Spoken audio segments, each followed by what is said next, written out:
Salve, galera da internet! Aqui Maurício de Menezes em mais um podcast. E hoje o nosso segundo programa, que deveria ter sido o primeiro. Vocês vão saber por quê. Porque hoje nós temos aqui o Robin da dupla dinâmica com vocês, Fernando Carvalho. É ele, finalmente! E aí, Fernando, tá animado aí para a nossa terceira conversa do dia? Vamos lá. Mesmo assunto, repetindo tudo de novo. As mesmas piadas, é tudo igual. Tá bem dinâmico o negócio aqui. Só pra vocês entenderem, é a terceira vez que a gente tenta gravar.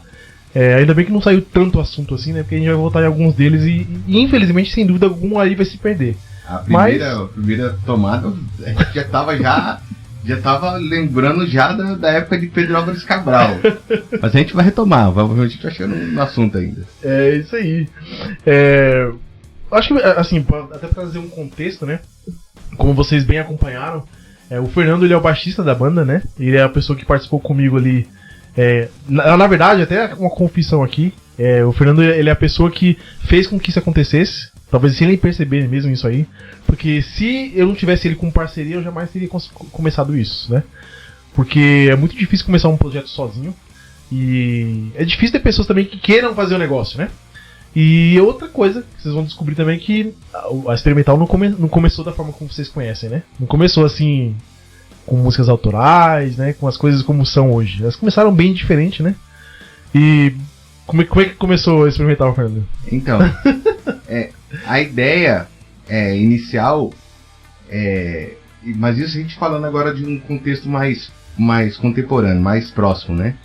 A gente começou a tocar de fato músicas cover e durante a pandemia. Mas por que a gente resolveu tocar cover? Como é que foi essa parada? A gente começou a relembrar, né? A gente começou a falar de uma forma saudosista daquela época que a gente tocava. E aí a gente falou assim, a gente tava na pandemia sem fazer nada, né? Eu tava naquele regime, trabalhava 10 dias consecutivos e ficava 20 em casa. E no meu trabalho eram três grupos fazendo isso, né? Por isso que dava 20 dias em casa e 10 dias... aliás, isso mesmo, 20 dias em casa e 10 dias trabalhando. Uhum. E essa questão da gente tocar não é de agora, né? Já é uma coisa bem antiga, né? Uma coisa que, pra contextualizar, pra gente falar da onde que surgiu o Experimental, a gente tem que falar primeiro da história, da onde que veio tudo isso daí, né? Sim, mas até voltando nesse assunto mesmo de... foi bom você trazer a questão contemporânea antes de trazer os primórdios, né? Porque as pessoas conhecem a questão contemporânea, né? A gente não começou ali... vamos pensar num projeto, vamos pensar em gravar coisas, vamos pensar em compor música autoral. A gente não começou com isso, né? Não, foi... O objetivo era só se divertir. Futebol. Era só se divertir. É nosso futebol. O videogame, o futebol, depende aí, né? Tem gente que se entrete com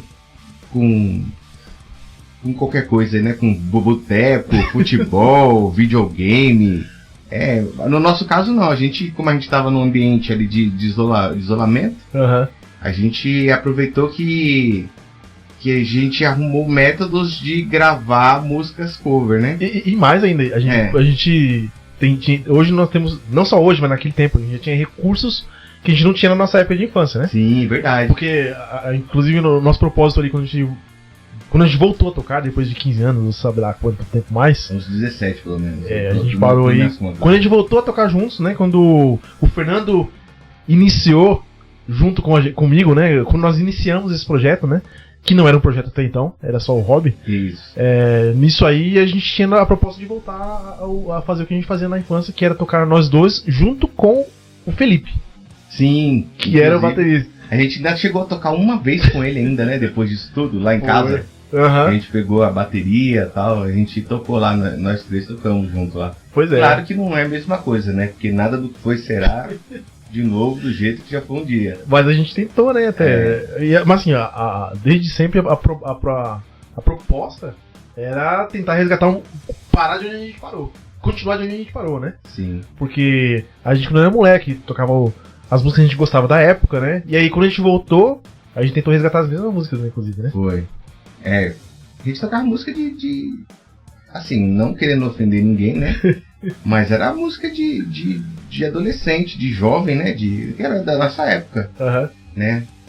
Assim, a gente tá no podcast aqui, provavelmente isso aqui vai ser um negócio que vai ser publicado, então não posso falar exatamente, o Maurício sabe exatamente o que eu penso sobre, mas... Não, mas sabe, já vai até, a gente vai pra outra linha, mas é bacana isso aí, porque até pouco tempo a gente tava conversando num grupo que a gente tem entre nossos amigos, né, justamente sobre essa questão da música, né, da época das músicas, né, e assim, eu não sei se é saudosismo, eu acho que não é só saudosismo, por quê?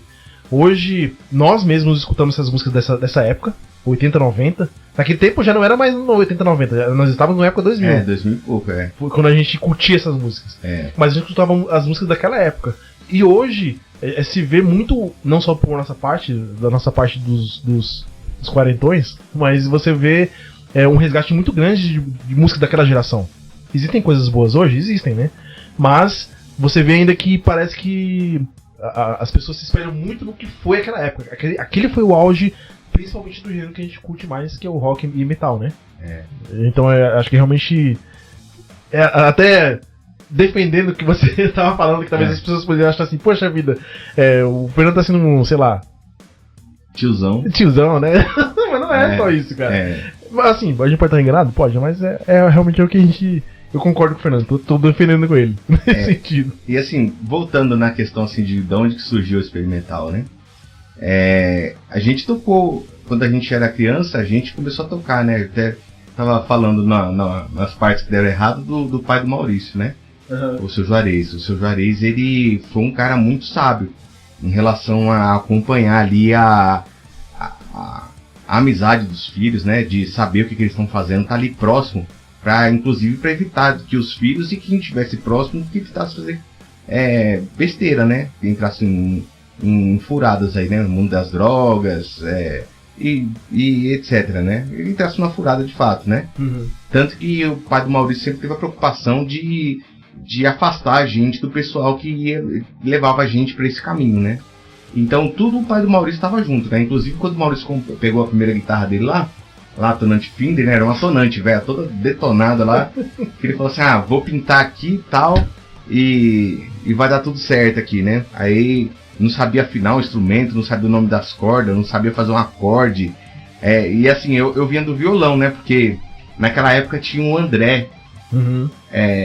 O André, ele andava com a gente ainda, que a gente fazia ensino médio junto, né? Então o André, ele começou a tocar violão. E aí eu também comecei a tocar violão também, eu tinha até Caramba! É desse tempo mesmo, mano. É desse tempo que você se desenvolveu. Foi que eu tinha comprado um violão Giannini, né? Tinha o de Giorgio, que eu acho que ele tinha um de Giorgio, eu tinha um Giannini. Foi aí que a gente começou, a gente tocava com revistinha. Você lembra das revistinhas de cifra? Não, eu lembro das revistinhas, mas eu não lembro. Eu acho que você tinha Você, como era betaleiro doidão, Maurício ele era aquele cara... Era o doidão da escola, né? Maurício era um cara icônico. Maurício era aquele cara do cabelão, que andava de bandana. O único na escola. O único na escola, Depois apareceu uma menina, mas depois a gente fala dessa menina. Não precisa falar não. De outras várias meninas, aliás, inclusive, né? Aí o Maurício andava com uns espinhos no braço, andava com corrente.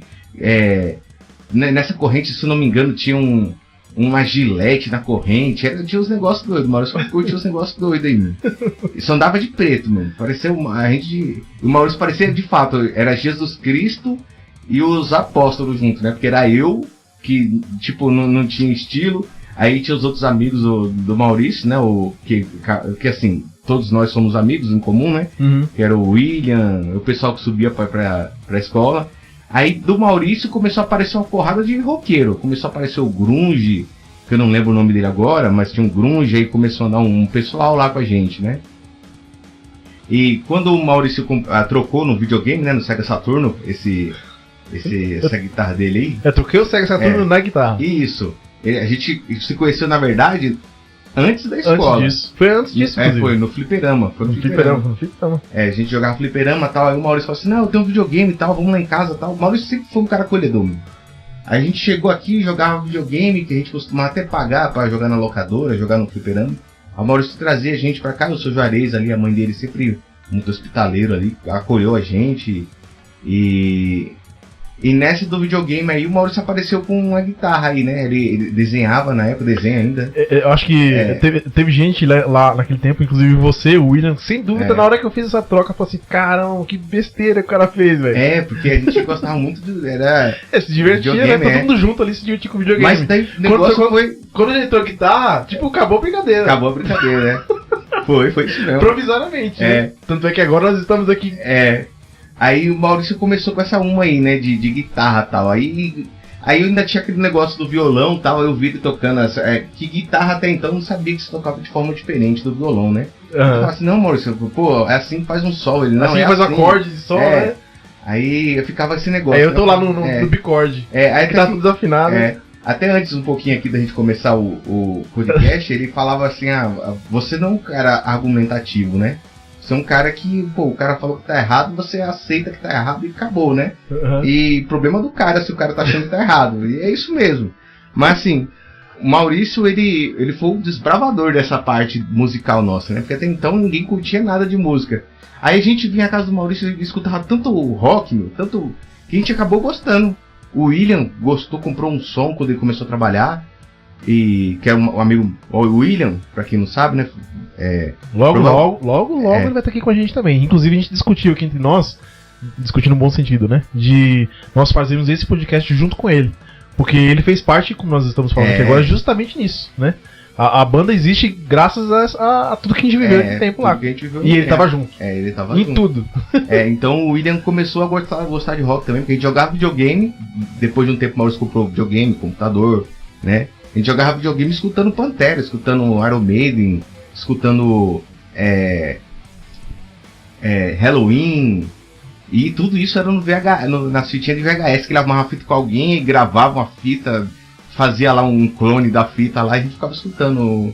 Aí depois ele arrumou um toca-CD, era tudo muito rústico naquela época, né? Era muito rústico. Mas acho que quando tem escassez, a gente acaba aproveitando muito mais, a gente acaba usufruindo muito mais daquilo, né? Parecia que era até mais legal.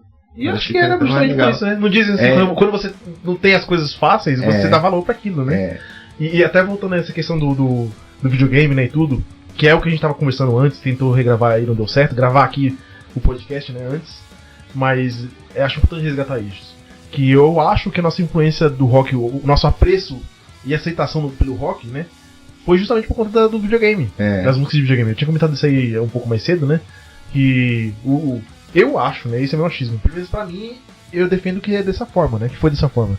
Porque logo após, os mesmos amigos que faziam parte disso, que escutavam as mesmas músicas de videogame, que tinham uma trilha sonora parecida, né, a gente curtia esse tipo de coisa, então acabou virando meio que se estendendo pro gênero, né. Sim, Rock'n'Roll Racing, agora eu não lembro mais quais outros jogos que tinham, mas tinha muito jogo assim. Castlevania tinha uma pegada metal também, algumas músicas. Então, acho que veio... Destacava, né? Eu acho que essas músicas destacavam, porque a gente conseguia... Se for falar uma música de videogame, a gente lembra logo dessas. Que tem o rock no meio lá e tudo mais, né?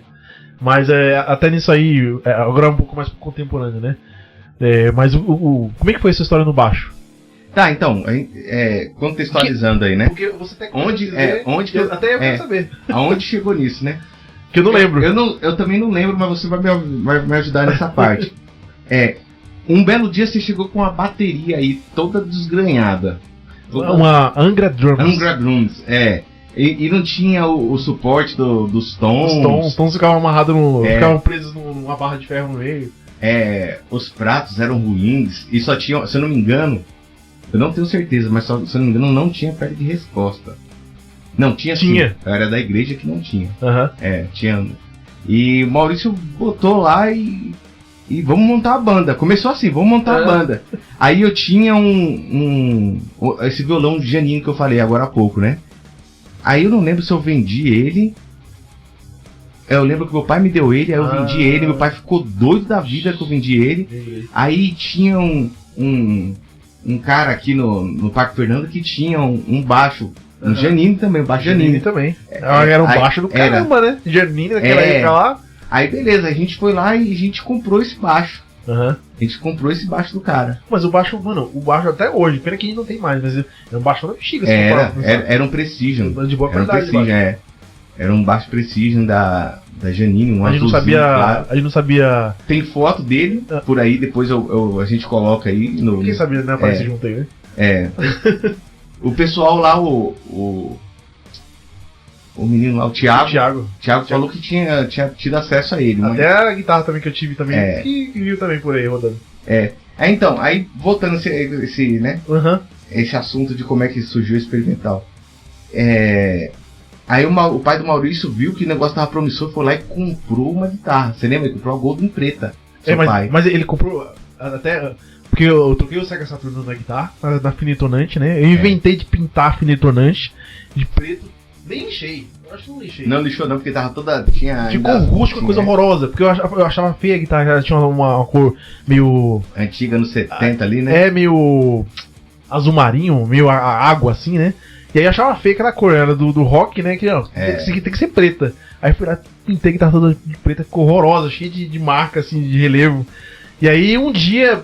Não gostei, tentei lixar, pintei de novo, deixei pendurada no varal, né? Aí o que aconteceu foi isso. Caiu e quebrou meu pai o headstock. Passou lá e deixou cair no chão e quebrou. Vixe, meu pai se sentiu muito mal com isso, né? Foi aí onde ele resolveu comprar a guitarra. E junto com a guitarra, né, que era uma Golden, a gente comprou a famosa caixona. O Adson, gigantesco. O Adson.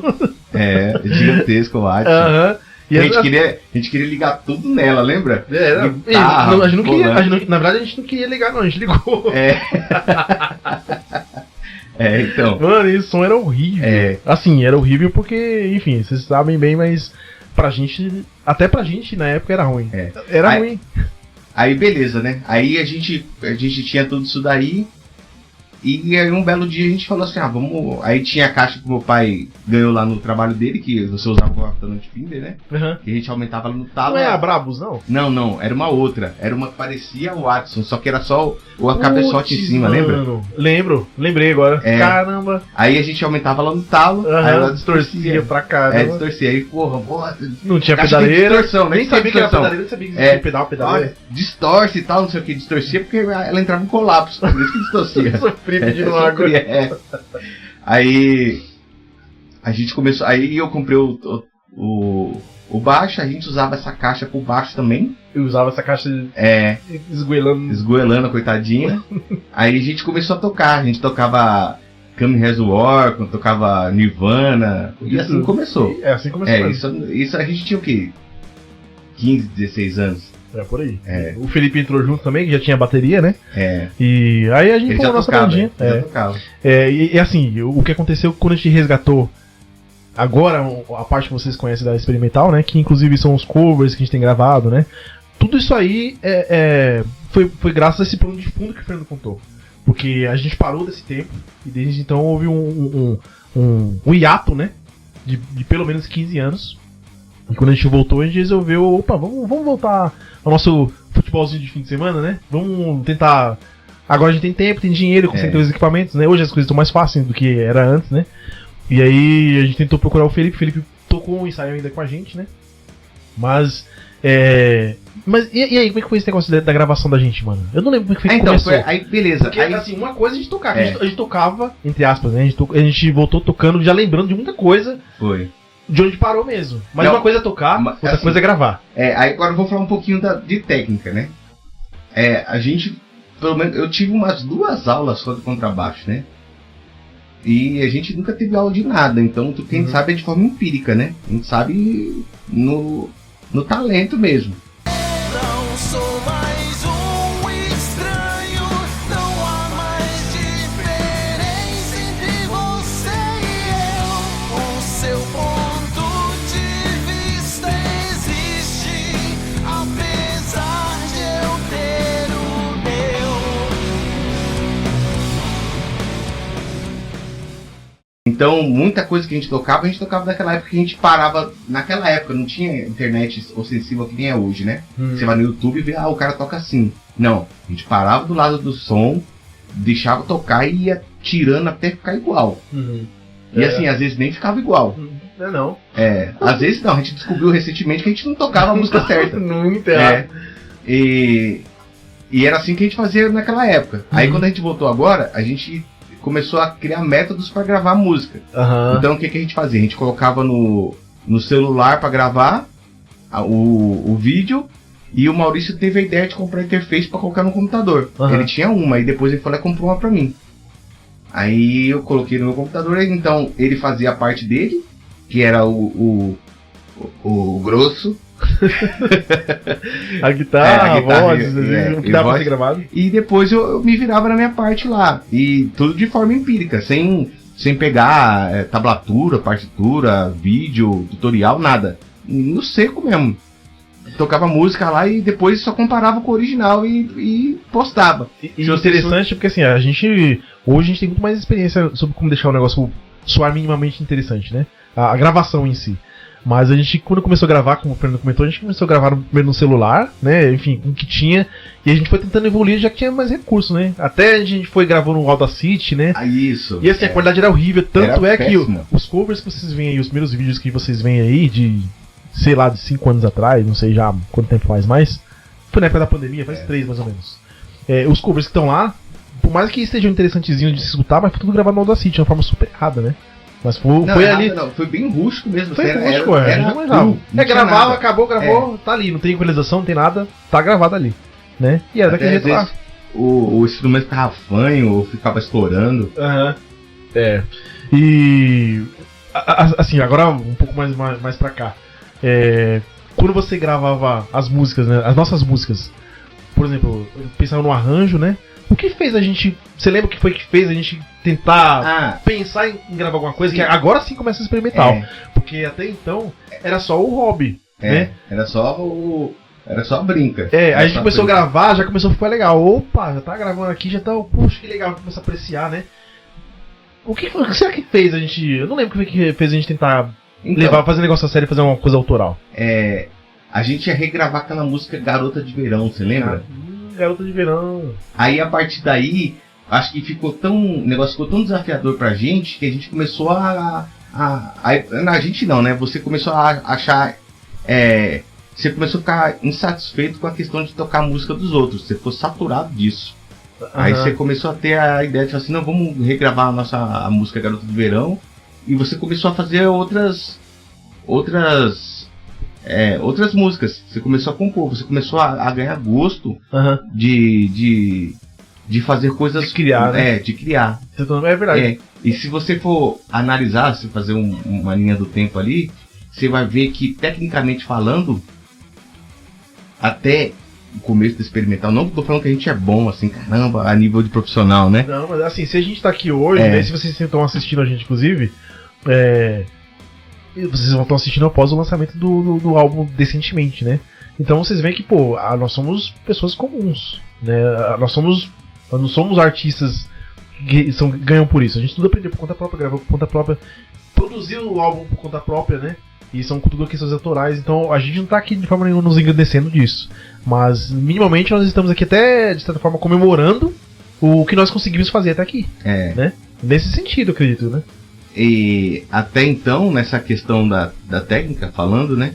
A gente não tinha em mente o que a gente ia fazer para fazer as criações, né? Então, se você for olhar nas primeiras músicas lá, você vai ver que é uma coisa muito chapada, muito 3 notas, tá ligado? A música meio que... Sabe o que é bacana nisso, desse comentário que você tá fazendo? Quando eu tava conversando com o Dalton, que você não viu o vídeo ainda porque não saiu, mas eles já viram depois desse vídeo. O Dalton comentou, a gente tava discutindo sobre isso.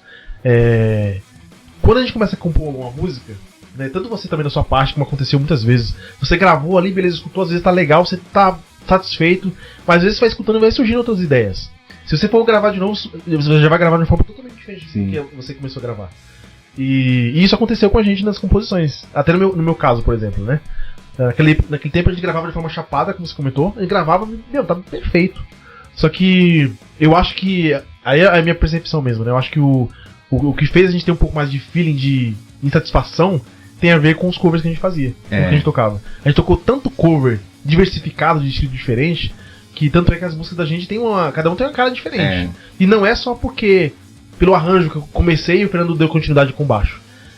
O Fernando, como até comentei agora há pouco, quando a gente estava tentando gravar, né, aqui o podcast, o Fernando ele não toca de uma forma, vou aqui fazer o baixo em cima do que o Maurício fez a guitarra. ele realmente cria a linha do baixo, como vocês vão ouvir no CD aí, né? Ele cria a linha do baixo da forma que ele acha que fica interessante o baixo, né? E até tocando nesse assunto aí, você o que te faz criar essa linha do baixo dessa forma, né? O que acontece? Eu vou falar o meu ponto de vista, de fato, de como é que eu cheguei nessas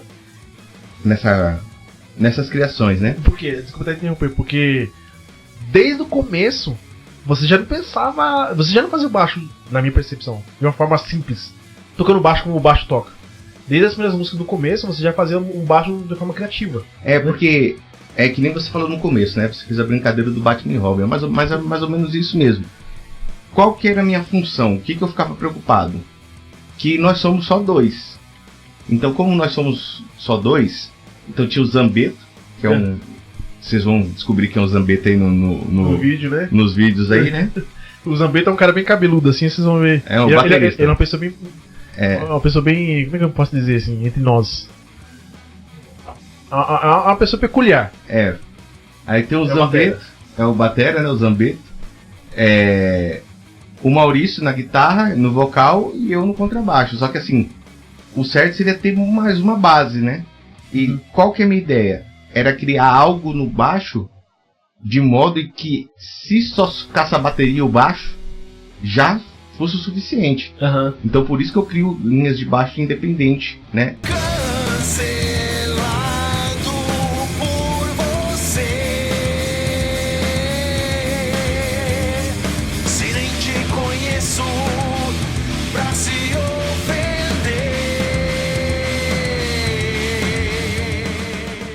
Não que nem a gente vê muitos artistas aí que toca, só faz ali uma firulazinha ali no final, mas eu na verdade queria fazer com que, se você tirasse a guitarra, fosse só a bateria e o baixo, já fosse suficiente pra música ter um corpo, entendeu? De certa forma, as músicas normais, né, como geralmente o baixo acompanha a guitarra, mesmo se você tira a guitarra, o baixo acompanha ali. O que eu quero dizer... Ó, o cenário aqui tá tudo caído, pessoal, mas faz parte. A gente tentou engambelar aqui o negócio que não deu jeito. Na próxima gravação o negócio vai ficar mais decente. Mas o baixo, a forma que você faz o baixo não é nem só uma questão só de o baixo ser uma coisa simples e contínua. Você faz o baixo de uma forma parecendo como se fosse uma segunda guitarra. Tem a ver com o que você comentou agora? Então. Você não tava pensando, vou fazer o baixo como acompanhamento. E se você tira a guitarra, vai ter um baixo que tá acompanhando o baixo. Dá a impressão que você queria como se fosse realmente uma segunda guitarra. A guitarra não faz, a segunda guitarra não faz a mesma coisa que a primeira, né? Então, justamente isso. O meu intuito era de uma segunda guitarra não fazer falta. Se você pegar o contrabaixo e deixar ele numa... a bateria e o baixo, você vai ver que a minha briga sempre foi como se essa segunda guitarra não fizesse falta. O timbre do contrabaixo é já competindo para que essa segunda guitarra não fizesse falta. Repare que eu uso o drive, as levadas são bem cheias, justamente para que essa falta dessa segunda guitarra base no caso, né, a guitarra de ritmo, ela não fizesse falta. Por isso que quando eu faço as minhas composições, né, que é em cima do que você toca, né? Inclusive... É que você insiste em bater nessa tecla, mas eu não atribuo dessa forma. Do que você diz? De que você faz o baixo em cima, dependendo do que eu tô gravando, né? Tudo bem que traga um arranjo assim, mas você... Eu insisto em dizer que a linha de baixo que você faz é uma linha... É uma linha independente, assim. Mas... o que eu quero dizer é o seguinte, eu só consigo ter um feeling da música escutando que você tem que ter relação com o que você está tocando. Sim, assim, entendeu? Uma relação. Porque é um conjunto, né? Conjunto. E por isso que quando você manda pra mim a guitarra, a bateria e a voz, e até uma preferência minha que chega por último. E por último, quando você fala após a bateria, né? Porque poderia muito bem gravar o baixo após a guitarra, mas é verdade, você sempre faz questão que tenha a bateria. Isso, porque daí eu vou saber mais ou menos o que eu vou fazer em relação à bateria. Às vezes a bateria faz um negócio ali que eu consigo pegar um arranjo e colocar junto com a bateria, que fica um negócio legal, entendeu? Então, eu acho que... Eu não sabia disso. Acho que a gente tem até revelação disso aí, porque alguma coisa faz com que você pense em fazer um arranjo de guitarra de baixo diferente da guitarra. Então acredito muito provavelmente que seja visão entre guitarra e bateria, né? Porque o que é o contrabaixo, né? É ali a ligação ali, né, como é que eu posso falar? É como se fosse uma ligação ali da guitarra com a bateria ali, né? Ela preenche ali uma parte ali do... Isso, na verdade, é um fundamento do contrabaixo, né? Mas mesmo assim, nesse fundamento, você ouve músicas em que o baixo faz a mesma coisa da guitarra. Sim. E se você tira a guitarra, ainda parece que tá tudo certo. Mas acima disso, é o que eu acho que o seu baixo brilha, cara. Porque não é só... Você parece que realmente quer fazer uma coisa diferente. Assim, o que eu quero dizer... Alguma coisa te inspira. Você, por exemplo, tem algum baixista assim que você admira? Aliás, eu sei que tem um baixista. Fala um baixista que você... Então, quando a gente começou a tocar, eu tava consumindo muito jazz. Então, tinha muito ali... Eu pensei que isso vinha do Rudy Sarzo. Não. Eu acho que vinha mais da parte do jazz, né? Ali do... Como eu te falei, do Nathan East, lá do Max Miller. É um negócio ali que você vê que realmente, nesses casos, o contrabaixo de fato é um protagonista, né? Sim. Então, se vocês puderem até pesquisar sobre esses artistas aí, vocês vão ver que eles de fato eles fazem do contrabaixo, de fato é o protagonista, né? E eu tentei trazer um pouquinho, inclusive a gente até começou a tocar um RBzinho lá no começo lá, mas eu acho que não deu muito certo. Mas eu acho que como eu trouxe um pouco dessa bagagem do jazz, porque a gente toca o que a gente consome, né? Então eu tava trazendo um pouquinho daquela parte do jazz ali. Então, se você vê ali aqueles artistas da década de 90 ali, que tocava jazz ali, aí você vai ver que os baixistas dele geralmente realmente são a espinha dorsal da música, né? Sim. E mais ou menos a inspiração que eu tenho é dessa espinha dorsal ali, de como que eu vou fazer com que o contrabaixo faça com que uma base fique desnecessária ali, né? Um teclado ou uma segunda guitarra, né? Então... E eu trago isso também do Dr. Sim, né? Você vê que muita música nossa que é verdade. Tem, né? Meu... Tem algumas músicas nossas que até parece, né, Dr. Sim? Parece, né? Assim, a gente não quis imitar de forma nenhuma. Não, assim... assim, eu acho que não tem nada diretamente copiado. Nada mesmo, talvez realmente seja inspiração mesmo. Inspiração, porque... Inspirou muito, foi muito, assim, inconsciente, né? Tem uma música nossa que parece, inclusive, eu acho que até comentei contigo, parece Sometimes do Dr. Sim. Qual música? Não, por nome você vai lembrar. Engraçado que o Fernando pode parecer estranho, né? Mas o Fernando não tem tanta afinidade com o nome de toda a música do repertório autoral, né? Porque, como vocês estão sabendo aqui agora, né? Eu mandava pra ele, muitas vezes, as músicas. Tudo bem que tinha voz, muitas vezes, tinha guitarra, tinha bateria, mas às vezes não tinha voz. Às vezes tinha só a guitarra e a bateria. O que o Fernando se atentava e pegava era a guitarra e a bateria. Provavelmente ele lembra cada detalhe de cada música. Mas às vezes ele não fechava o nome da letra da música. O nome da música é isso. Até porque mudava, né? Isso vai ser um problema pra mim, né? Falar o nome da música, né? Eu tenho as minhas preferidas, as que eu escuto mais, né? Aproveitando, quais são as suas preferidas? Eu gosto muito da Dilema de Moisés. É uma das últimas que a gente tocou. Cara, ela é uma das primeiras que você acha? Que você gosta? Ali, tá no top 3 ali, pelo menos, né? Eu sabia de outra, que é a Dança da Corrupção. Dança da Corrupção é legal, Cancelado também é legal. O 6x1 lá também é legal. Sim. São as músicas que eu... 6x1, só pra vocês saberem, tinha outro nome, inclusive, né? A gente tava com outro nome e a gente resolveu mudar esse nome. Porque era um hype aí, né? A gente pegou um hype dessa discussão do 6x1 aí. Da escala 6x1. Da escala 6x1. E o clipe dela, eu acho que é exatamente o que o cara do 6x1 vive, da escala 6x1. Se a gente tivesse esperando um pouquinho, sem dúvida o título teria sido isso desde o começo. Porque a tematização da música, da letra e também do clipe foi totalmente inspirado nessa ideologia, né? Na questão. Não na questão ideológica, na discussão ideológica de polos políticos, mas na discussão realmente sobre o assunto da pessoa trabalhar, né? Enfim. É uma roda de rato, cara. Você tá correndo ali e não vai pra lugar nenhum. Só trabalha pra comer e o cara sai pra trabalhar e volta à noite e os meninos já tá dormindo. O cara nem vê a cara dos meninos. E falando sobre isso aí, porque o que acontece? Nesse clipe, nessa música, você aparece. né? O Fernando sempre foi um cara mais reservado, nunca foi muito pra poder aparecer, né? Inclusive, ele poder participar do clipe, né? Eu tinha até receio de, por exemplo, Fernando, vamos fazer um clipe, né?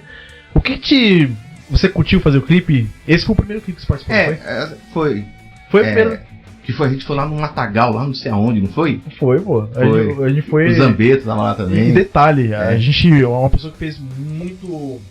Ele nos ajudou, né? Diretamente. Que é o Juca, o Hilberto, né? Da Vulca. Porque, assim, como a gente tá discutindo aqui, a gente começou com a ideia. Não era ideia pra ser um projeto como esse, muito menos autoral. A gente foi indo e tentando fazer as coisas conforme as nossas viabilidades próprias, né? Mas foi legal, eu gostei muito de fazer esse clipe. Legal. É bacana porque, assim, sem dúvida, se você fosse ir atrás de pessoas profissionais poder. Assim, o Hilberto é profissional. Sim, não. Entrando agora na questão do Hilberto. A gente tá falando da questão de composição de produção das produção, músicas, né? sim. Mas tudo, além da gravação das músicas, da produção, a gente teve esse privilégio de poder ter alguém próximo da nossa redil de amizades mesmo, né? Que é o Juca. Um cara também muito talentoso no que ele faz, né? Não é que rasgação de cedo. A gente teve uma sorte também disso, em que a galera da nossa infância, eu não sei se é questão da época, talvez não, né? A gente tem bem pessoas com muito talento entre nossos amigos. O Juca é um deles, né? Talento nato. E aí nesse clipe, por exemplo, não só esse, mas todos os clipes que nós temos gravados até então vão pro mérito do Juca. Então teve essa questão do roteiro e tudo mais, ele pegou a gente foi lá no Parque do Riso, subimos lá um morrão lá em cima, né? Foi. Então foi o primeiro clipe que o Fernando participou, né? E Lá aí, no meio do mato. o que você, assim, hoje você sem dúvida curte, é legal você se ver o clipe, ver uma coisa como ficou, mas o que você... você curtiu aquele momento lá da gravação? Foi legal, foi muito interessante, porque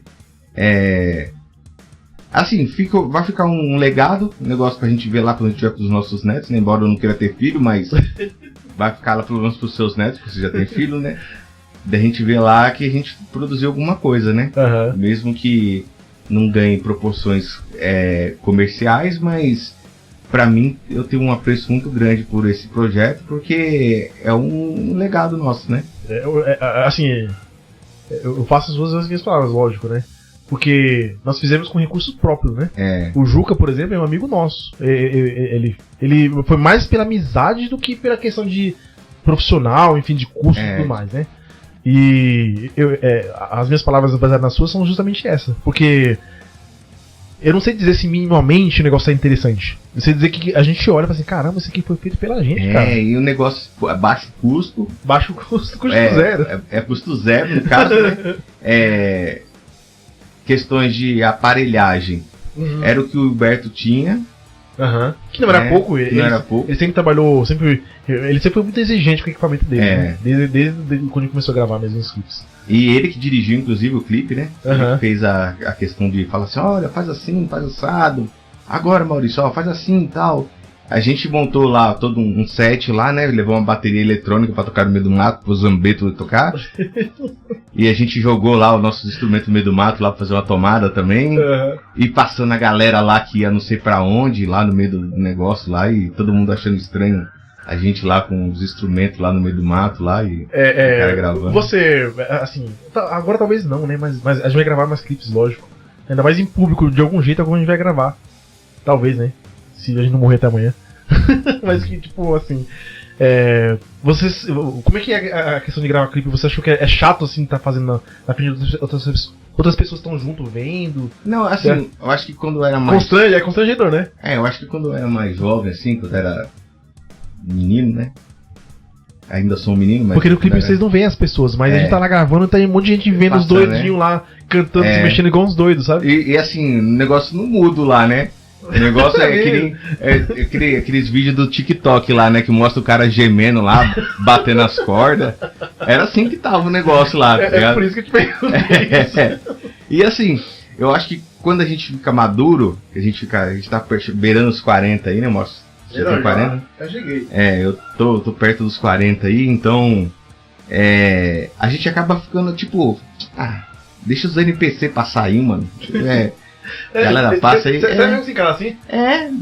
Pra mim, o pessoal Agora eu acho que por afronta eu encaro de boa. Mas até aquele momento daquele clipe lá, eu me sinto muito constrangido vendo as pessoas assim. Eu não ligo mais não. É, né? Eu não ligo mais não. Isso é Acho que é mais questão assim do meu trabalho também, né? Que eu lido com tanta gente que as pessoas acabam virando de fato NPC, mano. Uhum. O que elas pensam é problema delas, mano. Então, pra mim... de fato. Né? Os doidos aí, tá? Nós somos doidos, mas estamos gravando um clipe aí.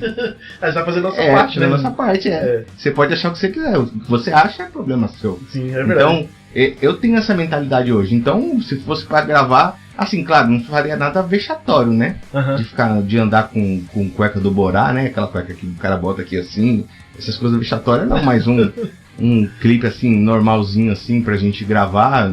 De repente, sei lá, uma tomada dentro de um busão, por exemplo. Então, pra fazer...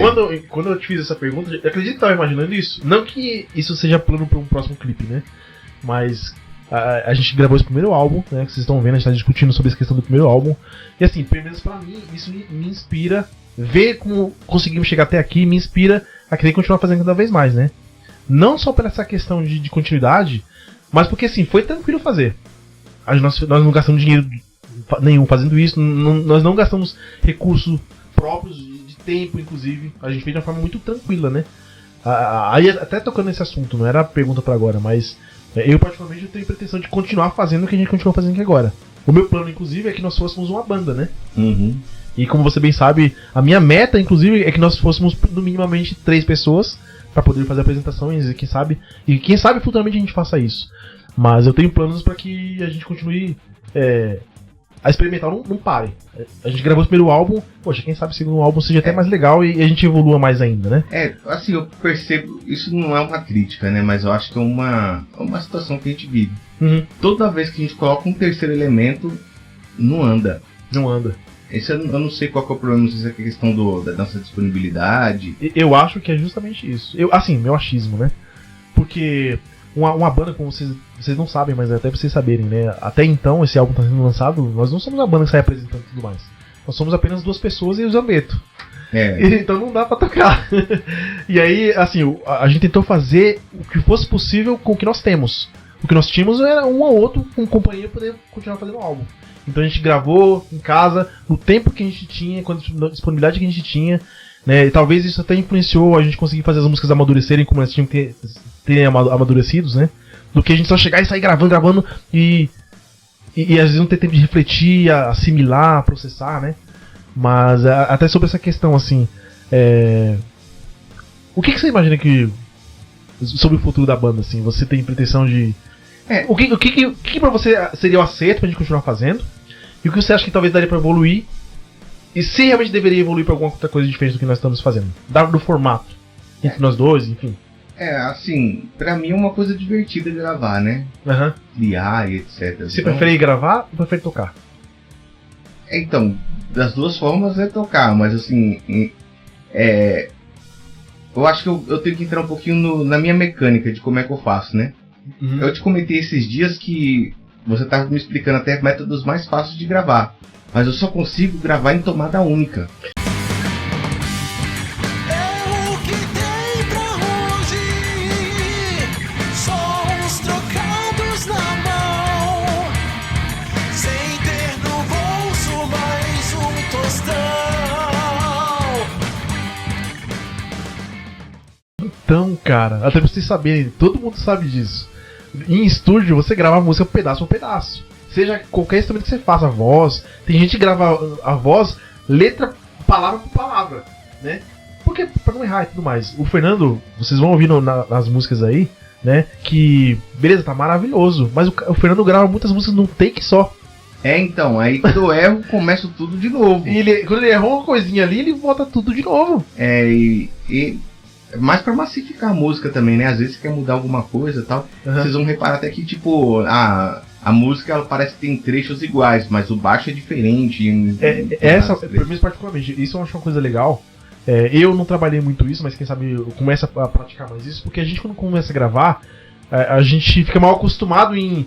beleza, eu tenho um refrão, já gravei o refrão, não preciso gravar de novo. A vantagem que eu vejo do Fernando gravar como ele grava, é que de fato é uma música homogênea do começo ao fim. Ele tocou um refrão ali, a segunda parte o refrão é o mesmo refrão tocado, mas ele tá tocando de novo. né? E tem as suas nuances de tocabilidade, né? Que saem. Tem a humanidade, né? A humanização do cara que tá ali tocando. E às vezes, por exemplo, quando tem muitas tomadas assim iguais, eu tento fazer uma de uma forma que a gente tava comentando agora há pouco, né? Uma forma meio que chapada ali junto com a guitarra, né? Uhum. E a outra forma meio que de uma forma independente. Mas isso eu acho que você desenvolveu foi há pouco tempo. Do que de querer fazer as duas gravações. Você vamos supor, eu gravo arranjo, mando pra você, na sua tentativa, você grava de um jeito, e você tem as duas opções pra você escolher depois. Sim. Né? Você começou com essa questão de você visualizar duas formas mesmo. Bem recente. Essa parte pra mim é bem recente. Uhum. E eu tenho muito problema de compasso, né? De manter o compasso da música. Então, às vezes tem que fazer alguns ajustes ali. Se você for até olhar, a gente olha muito o gráfico, né? De como é que a música é tocada ali no Reaper, né? Uhum. Aí você vê que às vezes tá um pouco pra frente, um pouquinho pra trás ali. Caramba, você nota isso? Assim, eu noto isso. Ainda mais você que faz a edição, né? Uhum. Você deve olhar lá e, pô, o cara deu uma adiantada. atrasada. Geralmente aqui, adiantada. Adiantada porque a pessoa é muito ansiosa, né? O cara acaba adiantando. Aí tem que te dar aquela capadinha ali na música ali, né? Pra não ficar tão adiantado, né? Às vezes fica até um pouquinho feinho, assim, né? Dá uma cortadinha, mas às vezes é necessário, né? Porque às vezes quando tá muito adiantado fica muito feio. Sim. Mas eu acho particularmente... Não, pode concluir, depois eu vou trazer o assunto. Não, eu só ia concluir que são coisas necessárias que devem ser feitas, esses ajustes, né? Sim. Principalmente se tratando da forma como você grava, né? E não tira a originalidade da música, né? Fica... Eu ia comentar justamente isso aí. De forma autêntica. Autêntica, ali, natural, humana, né? Eu acho que, até entrando nesse assunto, a gente tava comentando isso, falando com o Fernando, antes da gente começar aqui. Tem uma coisa que praticamente eu quero para esse experimental, e além de querer, naturalmente a gente faz isso, que é justamente ser nós mesmos, né? Não tentar forçar a barra e tentar fazer uma coisa mecânica ou forçada ou que não somos nós, né? Porque como vocês estão bem vendo aqui, nós somos pessoas comuns, a gente não tenta... Tudo bem que a gente... nós somos essencialmente roqueiros, porque nós compomos música de rock, né, e tudo. Mas nós, humanamente falando, pessoalmente falando, nós somos pessoas comuns, né? Nós vivemos nossas vidas normais. As pessoas, inclusive, eu acho engraçado, igual, né? A gente tem esse álbum gravado, a gente tem essas coisas feitas, e sai por aí, as pessoas do bairro, né, onde a gente mora, ninguém sabe que somos roqueiros, ou que nós temos uma banda e tudo mais, né? Que agora a gente não tá mais a caráter, né? Que nem a gente era quando era jovem, né? É verdade. Eu, particularmente, até fazendo essa... Você nunca aderiu a isso, porque eu acho que... Até você me fala, você sempre achou isso cafona? O que? A questão de andar a caráter? Estética, O que... Alguma coisa te pedia. É que eu acho que isso é questão de personalidade. Uhum. Não é questão de achar cafona, não. Eu acho... eu nunca fui muito de ser estético. Uhum. Eu nunca fui estético com nada, assim. Então... essa questão de andar no estilo, pra mim nunca funcionou, até hoje. Assim, hoje pra mim eu até agradeço de usar o uniforme, porque eu não preciso ficar me sentando a cabeça com nada. E essa questão de ter estilo me consome tempo e raciocínio. Então essa questão de estilo pra mim não funciona. Eu te pergunto isso porque assim, hoje eu também sou assim, né? Mas eu não sempre fui assim, como a gente bem contou aqui, como você bem sabe, né? Mas a vida inteira. Eu nunca fui muito de... Eu até tentei, não vou mentir pra você, mas não foi uma coisa natural não pra mim, sabe? De manter o estilo. Porque eu acho que quando a gente tava ali no auge ali, que todo mundo já conhecia a gente como os caras da banda, os roqueiros, né? Na escola, inclusive, quando a gente tocava e no outro dia chegava lá, o pessoal, os moleques da banda. É verdade. Os moleques da banda, tal, não sei o quê. Aí a gente já tava mais... A gente acabou ficando conhecido na escola, né? Por isso daí. E de outras sacanagens também que a gente fazia, né? Porque era o grupo dos roqueiros ali, né? Sim, mas assim, até falando sobre sacanagem, nada grave também, né? Não. Inclusive, assim, sobre isso, desde sempre, pode-se dizer que nós somos cafona, e nós sempre fomos. A gente nunca foi de andar, e isso nos preservou também. A gente nunca foi de querer se degradar. Degradar mesmo, né? A gente sempre procurou, pelo menos eu falo isso por você, que nós somos amigos desde moleque, né? A gente sempre procurou tentar fazer as coisas de uma forma mais positiva possível, né? Sim. Não tentar, isso aqui tem só o lado negativo e não tem positivo. Então isso aí deixa pros pontos, né? E assim, teve colegas nossos aí que inclusive enveredaram aí nessa questão aí de fato entrar no estilo, né? Porque o que a gente vê aí? O pessoal selvagem, né? Anarquista, etc. Então, Você vê o pessoal aí que utiliza de entorpecente, né? Uhum. Utiliza muito de álcool. E o pessoal acabou se acabando de fato aí, né? Nesse mundo aí. E a gente nunca entrou nisso por 2 motivos, né? Primeiro que a gente não é burro. Começa por aí, né? E segundo também que a gente sempre teve os resguardos ali do seu pai, né? Do seu Juarez. Que ele sempre tava ali pra puxar. Se ele visse a gente fazendo cagada, já tava ali pra puxar a orelha. Então, não tinha como a gente enveredar nisso. Não tinha como a gente entrar nisso. Então, e quem chegava perto da gente também que tava nessa pegada aí já era extirpado já. O seu Juarez não queria aqui dentro, não. Não queria dentro da casa dele, não. Então, a gente foi muito blindado nessa questão aí. E na escola também, a gente era visto também, até pelos professores mesmo, a gente era visto ali como...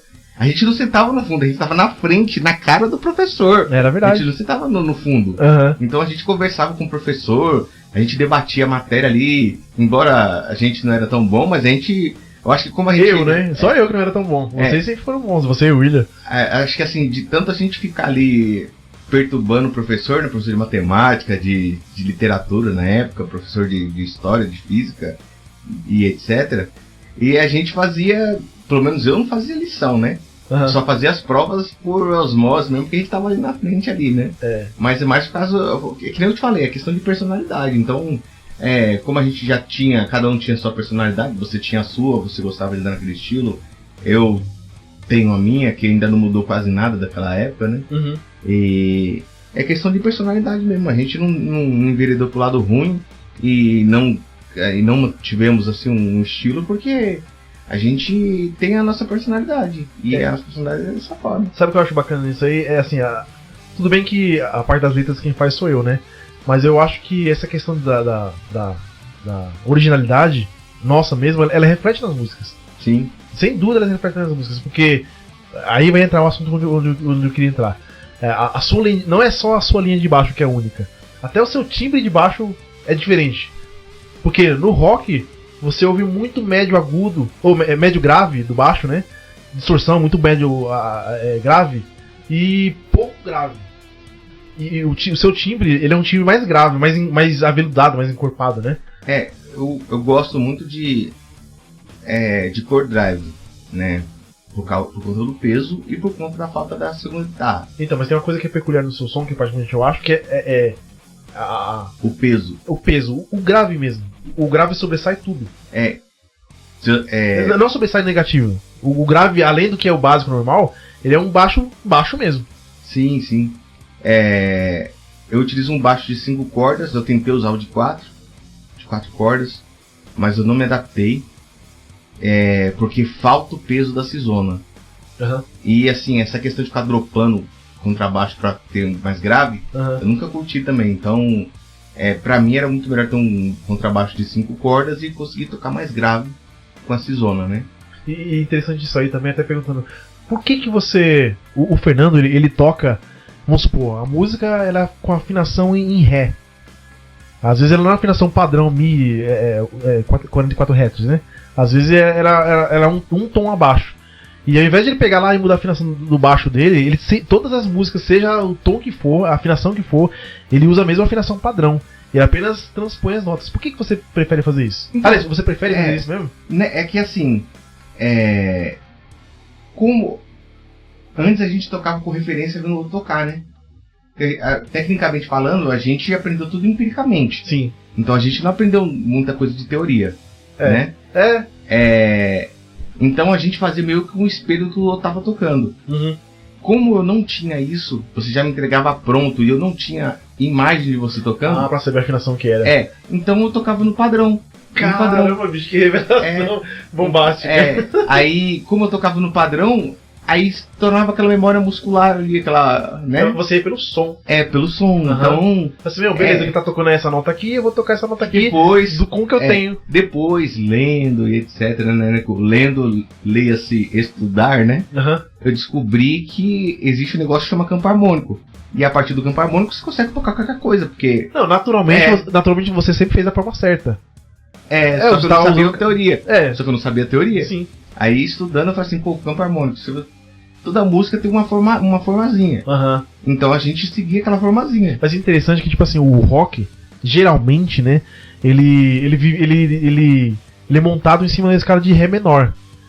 Por isso que os rocks você vê muito riff, né? Os riffeiros ali repousando todo o tempo ali no acorde de Mi menor, né? É tipo o... Tudo repousa na acorde de Mi menor. Aí o que eu quero dizer é isso.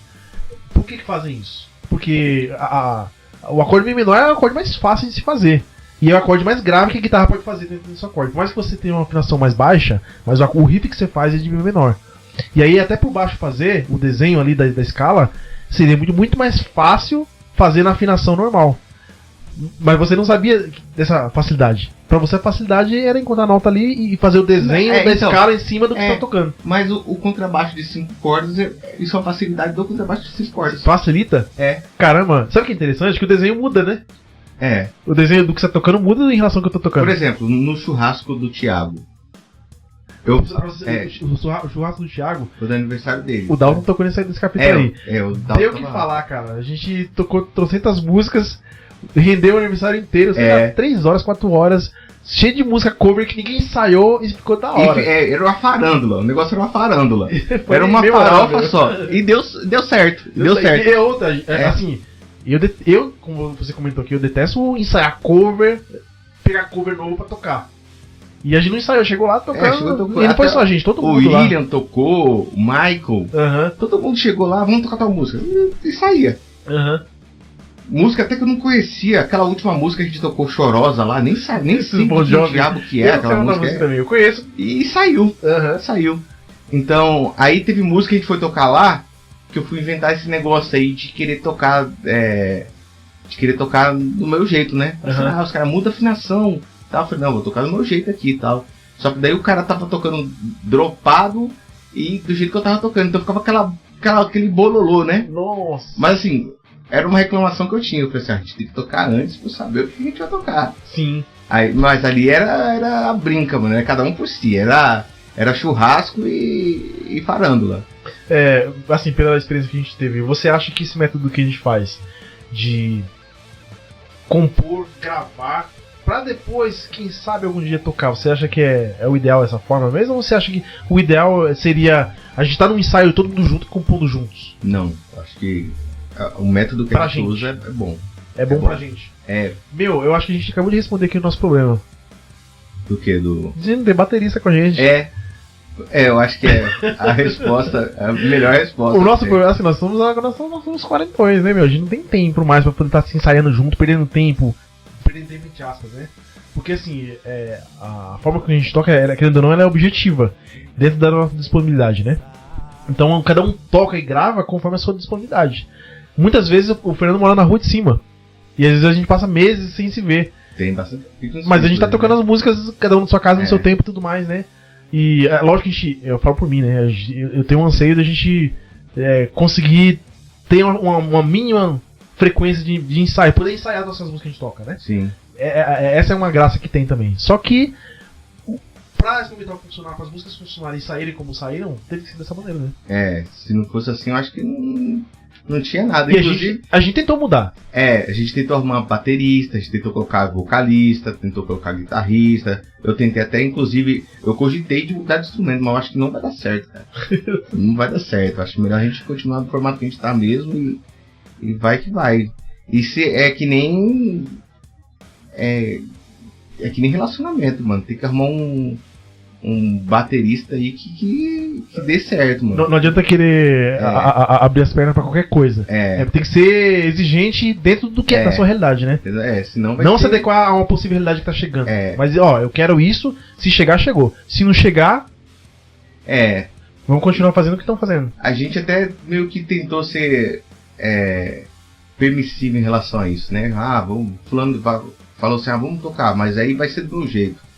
Aí ia tirar a característica da banda, né? Da banda não, do nosso projeto, né? Ia tirar um pouco da identidade dele, então... Falando nisso, o que você acha que seria o ideal? Que até, voltando até a pergunta que eu fiz mesmo.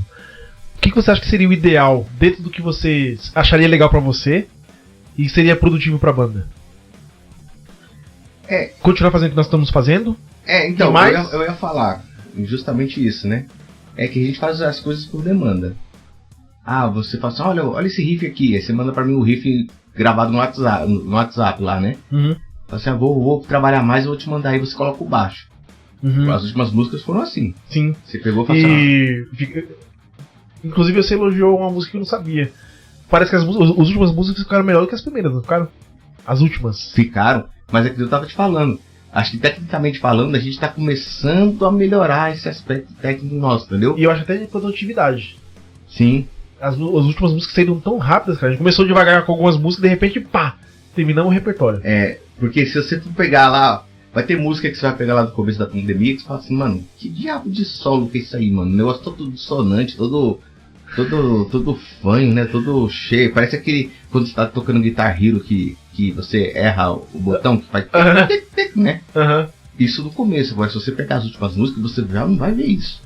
Né? E isso é uma evolução técnica, né? Sim. Porque agora você sabe que, agora eu consigo colocar tal escala aqui. Agora eu consigo fazer tal escala aqui, emendando com tal escala aqui. Né? Agora já é uma questão técnica, né? Houve um estudo. Houve um estudo pra você saber o que você tá fazendo, né? E eu acho que daqui pra frente. O que você acha que seriam os planos ideais? Continuar fazendo como está mesmo e não correr atrás de ninguém? Não, na verdade sim, a gente precisa aprimorar isso, né? Realmente a gente precisa ter mais elementos da banda, né? Mas enquanto isso não acontece, cara, vamos continuar fazendo o que tá fazendo, né? Então não tem muito o que fazer. Agora eu vou fazer uma pergunta que. Eu comentei pro Fernando que tinha uma pergunta meio coringa aqui, né? No sentido de, às vezes, você. Porque assim, nada foi programado, nossa conversa aqui é totalmente espontânea, né? Porque, como eu bem comentei com vocês, a banda só existe, né? O projeto só saiu, esse álbum só existe por causa do Fernando. Se ele não tivesse na banda, não teria como fazer isso sozinho. Porque, enfim, ninguém consegue fazer nada sozinho. Né? Porque ficou um negócio engraçado, porque ficou um compromisso de mim com você e o contrário também. Porque você fala, eu não vou deixar o cara no vácuo, né? Tocou por dó, pô? Não toquei por dó, mas assim, era um compromisso, porque é sacanagem você fazer sua parte e eu ficar lá moscando lá, entendeu? Assim, pô, o cara fez o negócio dele, tá esperando a minha resposta, tá esperando a minha parte. E eu deixar você aqui, não é por dó, é compromisso. Sim. Já que eu me comprometi a fazer isso, eu tenho que fazer.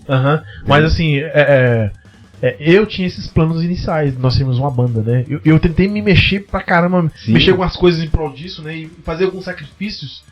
E aí uma coisa o Fernando como posso dizer, comentou comigo, né? Que eram os critérios que ele tinha, né? O Fernando sempre teve alguns critérios em relação a isso, que eram bem diferentes das minhas expectativas, né? Eu que imaginava realmente continuar aquele sonho de moleque. Eu queria, vamos tocar, a gente vai estar compondo músicas novas, né? Vamos sair pra apresentar por aí tudo, quem sabe o negócio, né, tomar uma repercussão. E o Fernando tinha comentado que poderia atender algumas possíveis agendas relativas à disponibilidade dele, né? Mas que se o negócio andasse e exigisse uma frequência maior, ele não poderia acompanhar isso aí. Você continua com esse pensamento? Ou alguma coisa mudou? Ou você enxerga que eu acho que a nossa vida é sempre uma evolução, né? E em relação a isso, eu mudei sim eu mudei de opinião. Porque a vida evolui e as coisas mudam, né? Eu vim ali você sabe aí da minha história aí, né? Meu pai faleceu, eu tava no relacionamento, agora eu saí, agora eu só tô trabalhando. Mas meu trabalho também me consome um pouco, né? Conta disso aí.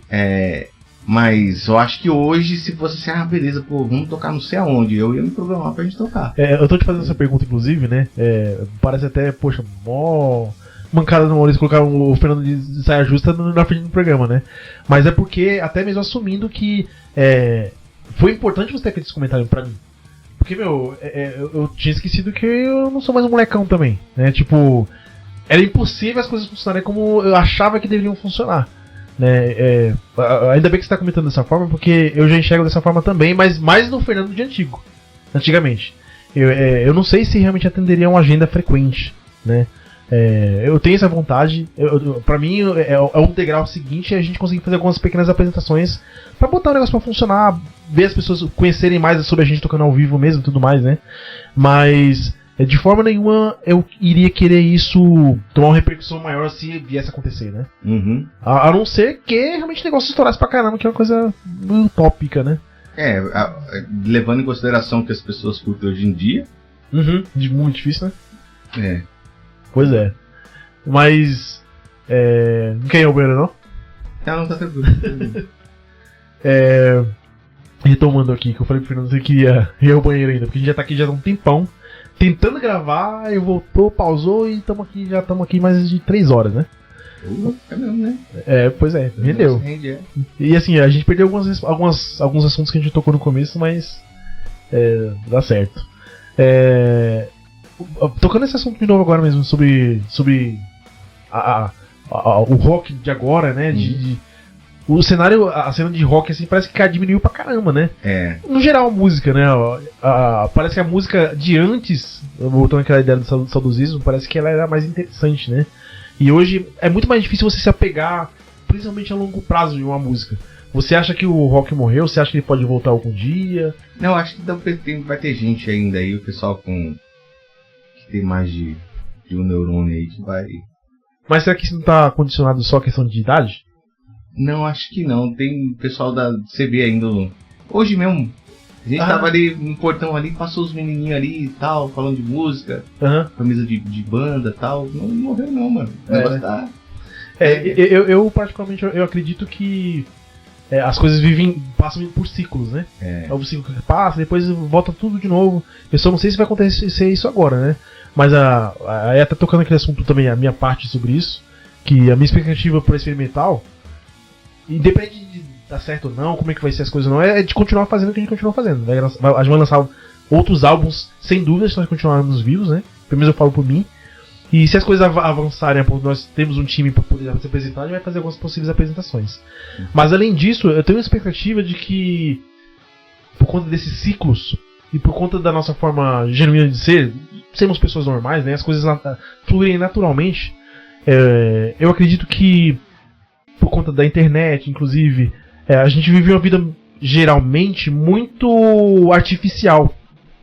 As coisas estão muito forçadas artificialmente, muito intensas e rápidas.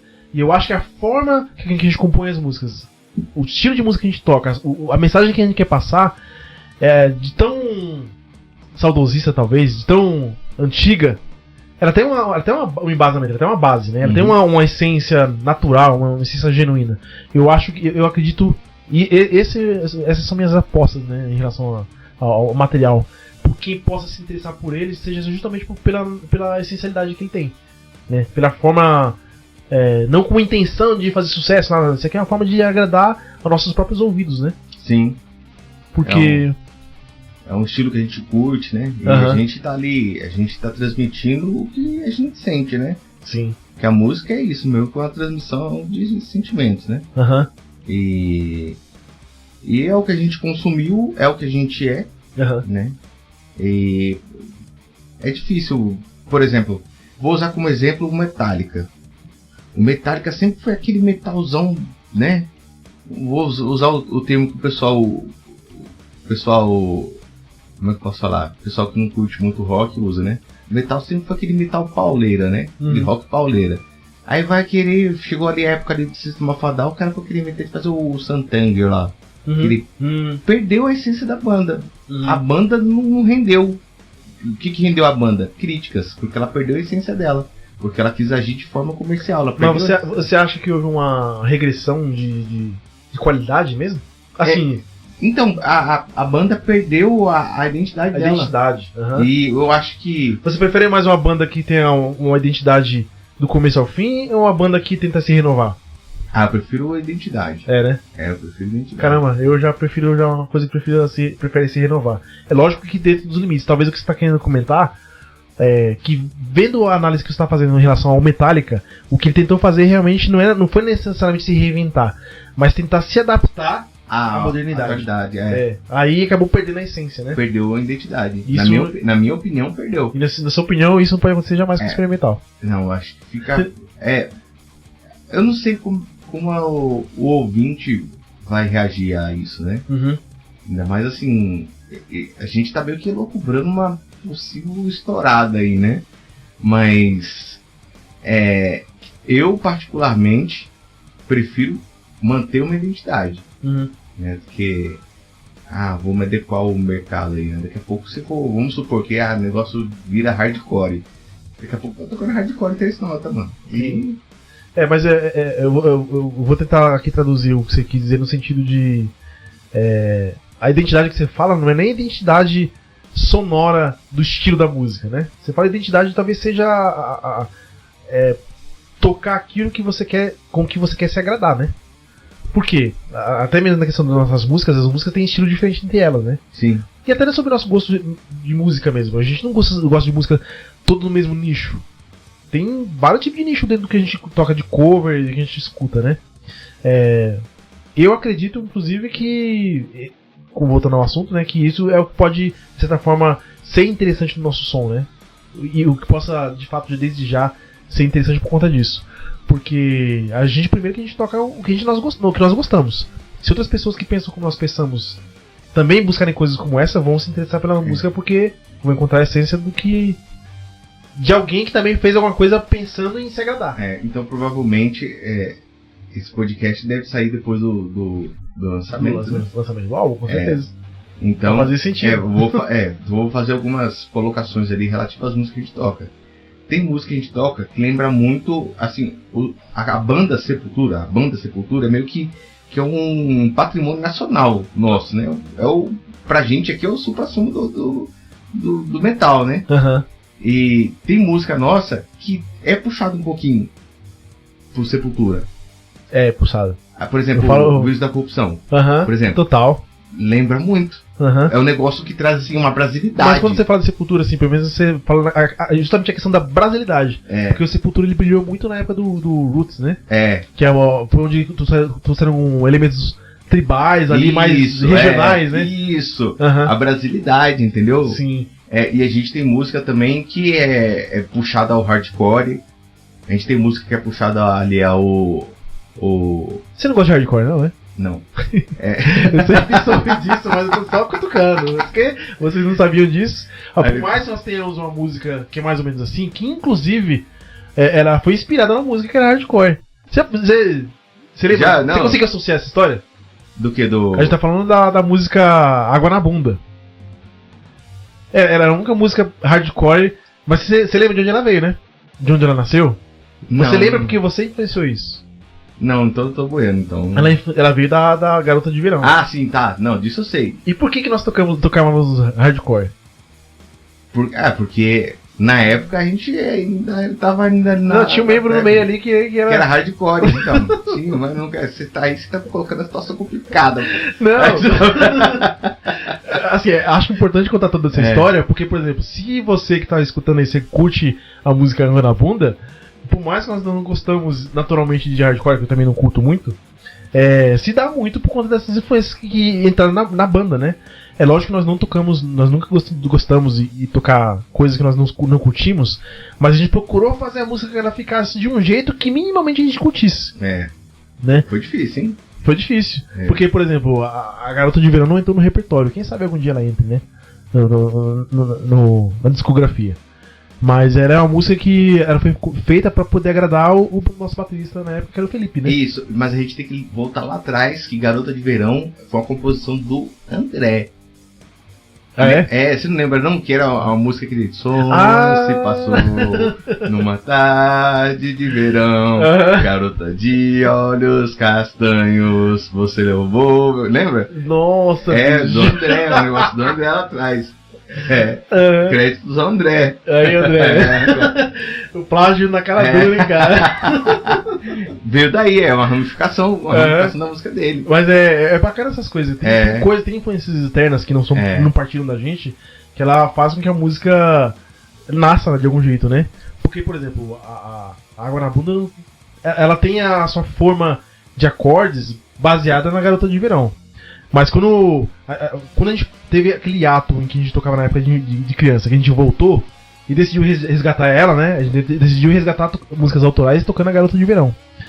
Aí a gente tocando ela, eu particularmente falei, essa música, eu detesto essa música, cara. Porque era hardcore. Eu falei, vou tentar mudar essa bexiga, cara. Aí eu criei a Água na Bunda, né? Mudando um pouquinho, tentando tornar ela. Arrumar inimigo por causa disso. Tá tudo em paz. Gosto é gosto. Nada pessoal, quanto pessoas, né? Mas assim, foi importante demais. Inclusive, ó, Filipão, se não fosse você, nós não estaríamos aqui, cara. Pô. Porque se nós não tivéssemos sido uma banda naquela época, nós não teríamos retomado o estado da banda, né? Então é mais por conta disso aí. Por que a gente tá fazendo esse comentário, né? Porque o Felipe sempre foi o diferentão da nossa banda. O hardcore. A gente sempre foi mais do metalzão e o Felipe detestava. Só que ele fazia esse gosto, porque, pô, mano. tem uma banda naquela época, é demais. Pensa assim, pô, tem uma banda, toca uma banda, né? Então a gente, até pra fazer um pouco o gosto dele, a gente fez um pouquinho da vontade dele também. Que foi pouca. A gente tocava mais metal do que hardcore. A gente tocava Charlie Brown Jr., que ele curtia pra caramba, porque andava de skate, né? Aham. CPM 22. CPM 22. Detonautas da vida e tudo. E a gente, era aquele negócio, a gente saturava, né? Aham. A gente saturava ali em relação ao gosto musical, né? Claro que a gente sempre foi amigo, né? Aham. Mas a gente saturava ali o gosto musical ali, então... E pra mim, o Charlie Brown Jr. era uma coisa que era difícil tocar pra mim. Pra mim era difícil tocar, porque... lembrando do método que a gente usava pra tocar. A gente sentava lá, botava o toca-fita lá pra tocar. E escutava. E tentava tirava errado ainda. E ainda deu certo, ainda a gente tocava nos lugares, a galera falava assim, caramba, ficou legal, mano. Não, mas Charlie Brown Jr. a gente não tocava errado, não. Tinha umas coisas que eu fazia lá, tinha. Não era muito adequado, não. Não, mas era improviso. Assim, no sentido, eu encaro como improviso porque mas era o que não tava errado. Melhor. Era o que a gente tocava de melhor, inclusive. Sim. Mas até tocando sobre esse assunto, né? Você acha que... O que você acha que faz um músico amadurecer mais? É tocar cover ou compor música? Não, acho que pra mim foi um divisor de água, foi compor. Compor, né? Eu acho que até se eu for tocar música dos outros, agora acho que eu toco muito melhor agora do que da época que eu tocava quando eu copiava. Foi por isso que eu fiz esse comentário. Porque, falando de Charlie Brown Jr., né? O molde base do Charlie Brown Jr., pensando em acorde, pensando em harmonia, são coisas simples que se repetem, né? Uhum. Você enxergando assim o grosso, voltando ao assunto do grosso,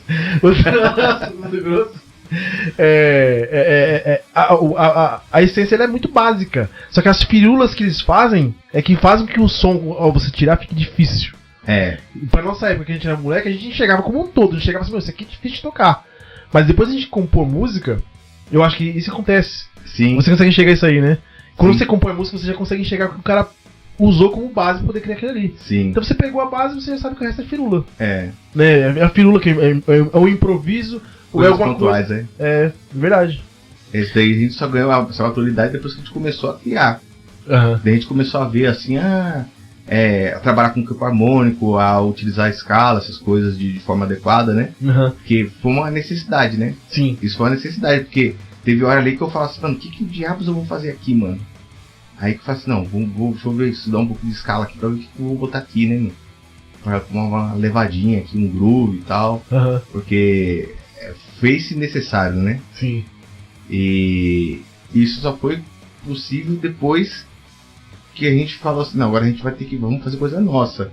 Porque se for tocar coisa dos outros é playback, filha. Você pega a música lá e você escuta, é assim que faz. Porque a gente ficou craque nisso. Uhum. De escutar e falar assim, é assim que faz. Às vezes a gente já pega a música e já começa a tocar. Incrível isso aí, né, mano? Isso é uma coisa que eu gosto pra caramba. Hoje eu falo assim, cara, que orgulho, mano. Assim, caramba, isso aqui eu acho que uma parte dos rock é bem menor. Aí você já chega lá bem menor. Você só precisa saber a escala.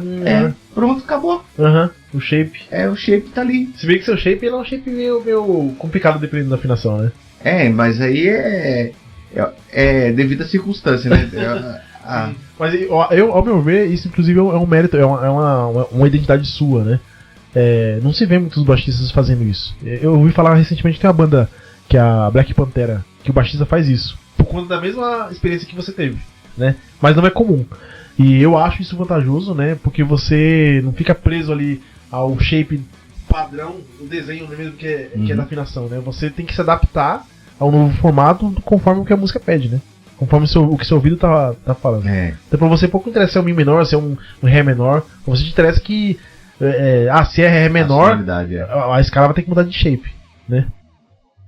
Então eu acho que é isso aí, pessoal. A gente tem muito mais assuntos aqui, né, pra tocar. E aí virão outros muito mais ainda, porque isso aqui foi só uma prévia, né?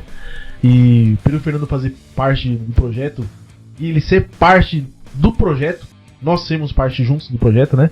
É que sem dúvida haverão outras oportunidades junto com ele aqui, né? E com outros convidados também que vocês vão ver aí da nossa infância, do processo de tudo isso aí, né? Que tornou viável aí as músicas saírem, tá? Então, é isso aí, estamos chegando ao fim do programa. Se você curtiu o programa aí, deixa um like, compartilhe também com seus amigos, né? Deixe seu comentário também, se você se identificou com alguma situação, acha interessante fazer um comentário, uma observação, então fique à vontade, tá? Então, falou, fui! Falou! Valeu.